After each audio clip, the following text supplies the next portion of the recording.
जय श्री कृष्णा। राधाष्टमी व्रत कथा।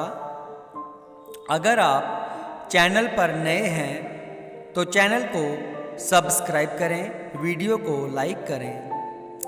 राधा अष्टमी व्रत हर साल भाद्रपद शुक्ल पक्ष की अष्टमी को मनाया जाता है। राधा माता गोलोक में श्री कृष्ण के साथ रहती थी। एक दफ़ा कृष्ण भगवान को गोलोक में राधा रानी कहीं नजर नहीं आई। कुछ देर बाद कन्हैया अपनी सखी विराजा के साथ घूमने चले गए।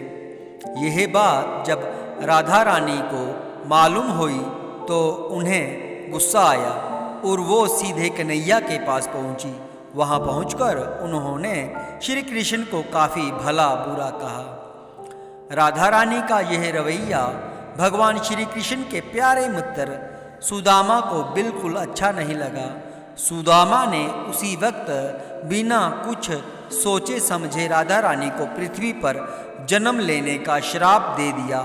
राधा को इतने गुस्से में देखकर कृष्ण भगवान की सखी विराजा भी नदी के रूप में वहाँ से चली गई। राधा ने सुदामा से श्राप पाने के बाद उन्हें राक्षस कुल में पैदा होने का श्राप दिया। राधा जी द्वारा दिए गए श्राप की वजह से ही सुदामा का जन्म शंखचूड़ दानव के रूप में हुआ। आगे चलकर वही दानव भगवान विष्णु का परम भक्त बना। दूसरी तरफ राधा रानी ने पृथ्वी पर वृषभानु के घर पुत्री के रूप में जन्म लिया। राधा रानी का जन्म वृषभानु जी के घर तो हुआ, लेकिन उनकी पत्नी देवी कीर्ति के गर्भ से नहीं।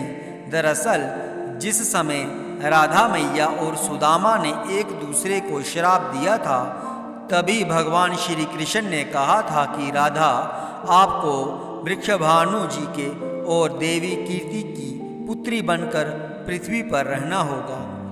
मनुष्य के अवतार में आपका एक वैश्य से विवाह होगा। वो मेरे अंशावतारों में से ही एक होगा।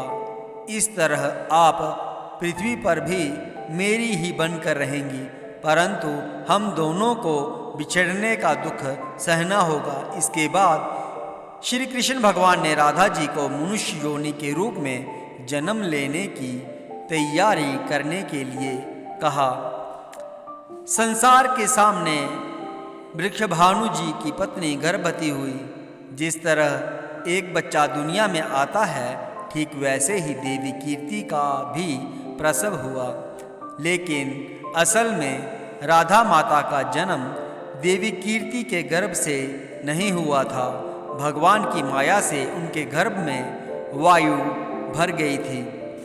देवी कीर्ति ने उसी वायु को जन्म दिया। इस दौरान उन्हें प्रसव पीड़ा हो रही थी और वहाँ राधा माता के रूप में एक प्यारी सी कन्या ने जन्म लिया।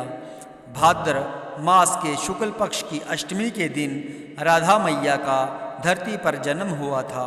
तभी से हर साल इस दिन को राधा अष्टमी के रूप में मनाया जाता है। जय श्री कृष्ण।